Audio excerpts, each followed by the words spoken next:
അവന്റെ പെരുമാറ്റത്തിൽ നിന്ന് ഞങ്ങൾക്കത് മനസ്സിലാവുന്നുണ്ട്. ഇപ്പോഴും നീ കരയുവാ. പാറു, നിന്റെ നല്ലതിനു വേണ്ടിയാ ഞങ്ങൾ പറയുന്നേ. നീ എല്ലാം ഞങ്ങളോടൊന്ന് തുറന്ന് പറ. എന്നെ ഒന്ന് എന്റെ വഴിക്ക് വിടുവോ? എന്നെ ഇങ്ങനെ ചോദ്യം ചെയ്യാൻ നിങ്ങൾ എന്റെ അച്ഛനും അമ്മയും കൂടപ്പിറപ്പും ഒന്നും അല്ലല്ലോ. നിങ്ങൾ ഇനിയും എന്നെ ശല്യം ചെയ്താ ഞാൻ പിന്നെ ഈ ഹോസ്റ്റലിൽ ഉണ്ടാവില്ല. എങ്ങോട്ടെങ്കിലും ഇറങ്ങിപ്പോവും. പറഞ്ഞില്ലെന്ന് വേണ്ട. എന്നോട് ചോദിക്കാതെ ഈ ബാഗ് ആരെങ്കിലും തുറന്നാലുണ്ടല്ലോ, ഞാൻ വെറുതെ പറഞ്ഞതല്ല. നിങ്ങൾ ആരും പിന്നെ എന്നെ കാണില്ല.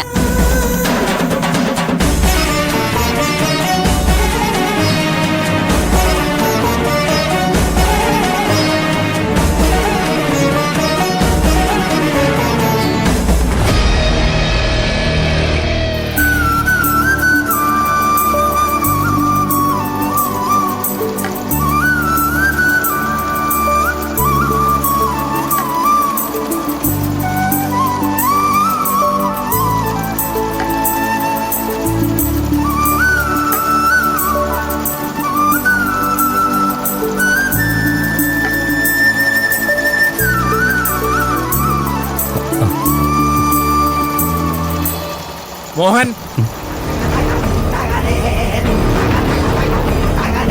പ്രിയനെവിടെ? അവൻ ഗോഡൌണിലുണ്ട് സാർ. ഗോഡൌണിലെ ജോലി കഴിയാതെ അവൻ ഇങ്ങോട്ട് വരാൻ പറ്റില്ലല്ലോ സാർ. നന്ദൻ വന്നപ്പോ സാർ അവനെ ഗോഡൌണിലോട്ട് തട്ടി. ഇപ്പോ അവന് ഗോഡൌണിലെ കാര്യങ്ങൾ നോക്കണം, ഇവിടത്തെ കാര്യങ്ങളും നോക്കണം. ഡബിൾ പണി. നീ അവന്റെ ഏറ്റവും അടുത്ത ഫ്രണ്ടല്ലേ? അതുകൊണ്ടാണ് ഞാൻ നിന്നോട് ചോദിക്കുന്നത്.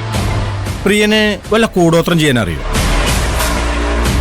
ഒന്നെങ്കിൽ അവന് കൂടോത്രം അറിയാം, അല്ലെങ്കിൽ കൂടോത്രത്തിൽ അഗ്രഗണ്യനായ ആരോ ഒരാൾ അവനെ ഹെൽപ്പ് ചെയ്യുന്നുണ്ട്.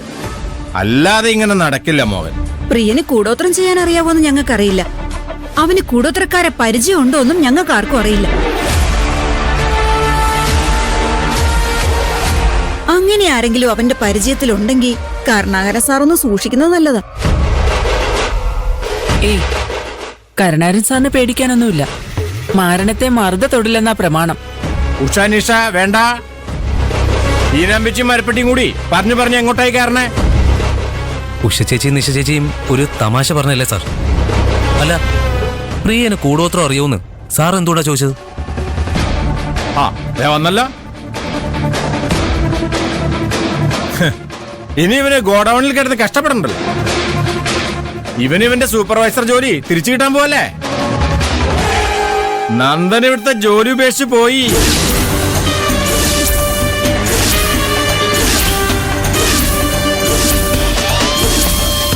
നന്ദനി കമ്പനിന്ന് പോയോ? എന്തിനാ സർ നന്ദൻ ജോലി ഉപേക്ഷിച്ച് പോയത്? അതൊന്നും എനിക്കറിയില്ല. ഇനി മുതൽ വരില്ല എന്ന് വിളിച്ചു പറഞ്ഞു. രാജിക്കത്ത് എഴുതി അയക്കുന്നുണ്ടെന്നും പറഞ്ഞു. എന്തിനാ രാജിവെക്കുന്നത്? എന്താ നിന്റെ പ്രശ്നം? ഇതൊന്നും ഞാൻ ചോദിക്കാൻ പോയില്ല. അവൻ പോയ വേറെ ആള്, അത്രേ ഉള്ളൂ. എന്നാലും ഇന്നലെ വരെ ജോലി ചെയ്തിരുന്ന ഒരാൾ ഇന്നു മുതൽ ജോലിക്ക് വരില്ല എന്ന് പറയുമ്പോ ജോലി രാജിവെക്കാൻ മാത്രം ഇവിടെ പ്രശ്നങ്ങളൊന്നും ഉണ്ടായിരുന്നില്ലല്ലോ. അതുകൊണ്ടാ ഞാൻ ചോദിച്ചത്, പ്രിയന് വല്ല കൂടോത്രം അറിയോന്ന്. അങ്ങനെ എന്തോ നടന്നിട്ടുണ്ട്. പ്രിയഞ്ചേട്ടന് നന്ദനോട് വിരോധമൊന്നും ഉണ്ടായിരുന്നില്ല. അതൊന്നും അല്ല കാരണം. നന്ദൻ ജോലി രാജിവെച്ചതുമല്ല. നന്ദൻ എപ്പോഴും നമ്മളെയല്ലേ സപ്പോർട്ട് ചെയ്തിരുന്നത്. അത് കരുണാകരൻ സാറിന് ഇഷ്ടമല്ലല്ലോ. നന്ദനെ കരുണാകരൻ സാറ് ജോലി എന്ന് പറഞ്ഞു വിട്ടതായിരിക്കും. നീയും കൂടി എന്നെ നെഞ്ചത്തോട്ട് കയറിയോ? ഒരു കാരണവുമില്ലാതെ ഒരാൾ ജോലി റിസൈൻ ചെയ്യാന്ന് വെച്ചാ? എനിക്ക് മനസ്സിലായ കാര്യം ഞാൻ പറയാം. അവന്റെ വീട്ടിലെ കല്യാണത്തിനോ മറ്റോ ഉള്ള തയ്യാറെടുപ്പ് നടക്കുന്നുണ്ട്. കല്യാണം കഴിക്കാൻ വേണ്ടി ആരെങ്കിലും ജോലി റിസൈൻ ചെയ്യൂ? സ്ത്രീധനം കിട്ടുന്ന കാശുകൊണ്ട് ജീവിക്കാനാണോ പ്ലാൻ? വീട്ടുകാര് മുൻകൈ എടുത്ത് നടത്തുന്ന ഈ കല്യാണത്തിന് അവന് താല്പര്യമില്ലെന്നാ ഞാൻ കേട്ടത്. താല്പര്യമില്ലാത്ത കല്യാണത്തിന് നിന്നു കൊടുക്കാൻ മടിച്ച് നാട് വിട്ടു പോകാൻ തീരുമാനിച്ചിട്ടുണ്ടാവും. അല്ലെങ്കിൽ ആത്മഹത്യ ചെയ്യാൻ തീരുമാനിച്ചു. അല്ലാതെ ഞാനിപ്പോ എന്തു പറയാം?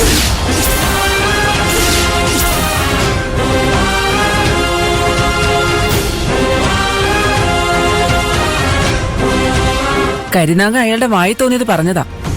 പക്ഷേ ആലോചിച്ച് നോക്കുമ്പോ അയാൾ പറഞ്ഞത് സത്യമായിരിക്കോ? എന്ത്?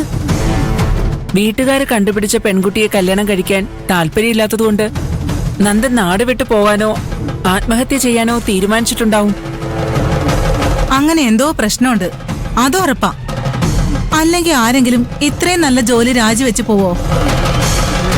നന്ദനാള് സ്ട്രോങ് അല്ലേ? വീട്ടുകാര് തീരുമാനിച്ച പെൺകുട്ടി ഇഷ്ടപ്പെടാത്തത് കൊണ്ട് അങ്ങനൊക്കെ ചെയ്യോ? പുറമേ എത്ര സ്ട്രോങ് ആണെങ്കിലും ഉള്ളിന്റെ ഉള്ളില് എല്ലാരും ദുർബലരാണ്. അവനേതെങ്കിലും പെൺകുട്ടിയെ സ്നേഹിക്കുന്നുണ്ടാവും. അവളെ കല്യാണം കഴിക്കണമെന്നാവും അവന്റെ ആഗ്രഹം. വീട്ടുകാര് അത് സമ്മതിക്കുന്നുണ്ടാവില്ല. അല്ലെങ്കിൽ മറ്റെന്തെങ്കിലും കാരണം കൊണ്ട് അവളെ അവന് നഷ്ടപ്പെടുന്ന അവസ്ഥ വന്നിട്ടുണ്ടാവും. പ്രാണന് തുല്യം സ്നേഹിക്കുന്ന ഒരാളെ നഷ്ടപ്പെടുന്ന സാഹചര്യം വന്ന എത്ര മനക്കെട്ടിയുള്ള ആളായാലും ഒരു കുപ്പി വിഷോ ഒരു കഷ്ണം കയറോ കയ്യിലെടുത്തു പോവും. പ്രിയന്റെ മുഖത്തെന്തോ ഒരു വിഷമം പോലെ. നന്ദൻ പോയതിന്റെ സങ്കടമാണോ? എന്താടാ നീ എന്താ ആലോചിക്കുന്നേ? ഏയ് ഒന്നുമില്ല.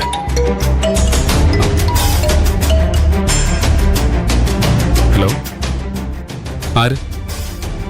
എന്നെ കാണാനാ? ഞാൻ എന്താ വരുന്നു, ഇപ്പോ വരാം.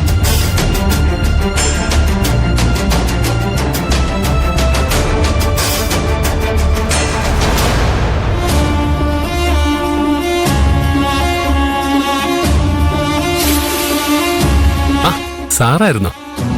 അല്ല, സാറിനിപ്പോ എങ്ങനെയുണ്ട്? കുഴപ്പമില്ല, എനിക്കൊന്നുമില്ല മോനെ, എനിക്കൊന്നും സംഭവിക്കില്ല. എന്റെ മോളെ ചതിച്ചില്ലാണ്ടാക്കിയവനെ കണ്ടുപിടിച്ച് നിയമത്തിന്റെ മുമ്പിൽ ഇട്ടുകൊടുക്കുന്നത് വരെ മരണം വിളിച്ചാലും ഞാൻ പോകില്ല. പോയാൽ എന്റെ മോൾ എന്നോട് പൊറുക്കില്ല. സാറിന്റെ സങ്കടം എനിക്ക് മനസ്സിലാവുന്നുണ്ട്. മകള് നഷ്ടപ്പെട്ടൊരച്ഛന്റെ വേദന സാറിന്റെ കണ്ണിൽ തെളിഞ്ഞു കാണുന്നുണ്ട്. പക്ഷേ അരുൺ എന്ന പേരുള്ള ആരും ഇവിടെ ജോലി ചെയ്യുന്നില്ല സർ. ഞാൻ ഫോൺ നന്നാക്കി കൊണ്ടുവന്നിട്ടുണ്ട്. ഫോട്ടോ കണ്ട ശേഷം മോൻ പറ. എന്നാ കാണിക്ക്.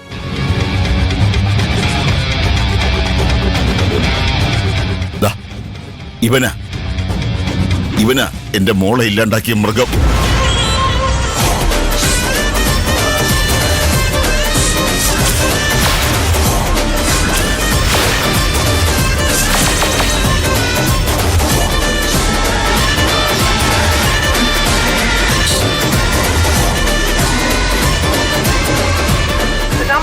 trying to reach is currently switched off. താങ്കൾ വിളിക്കുവാൻ ശ്രമിക്കുന്ന നമ്പർ ഇപ്പോൾ സ്വിച്ച് ഓഫ് ചെയ്യപ്പെട്ടിരിക്കുന്നു. നന്ദൻ ഫോൺ സ്വിച്ച് ഓഫ് ചെയ്ത് വെച്ചിരിക്കുക. ഞാനിപ്പോ എന്താ ചെയ്യാ?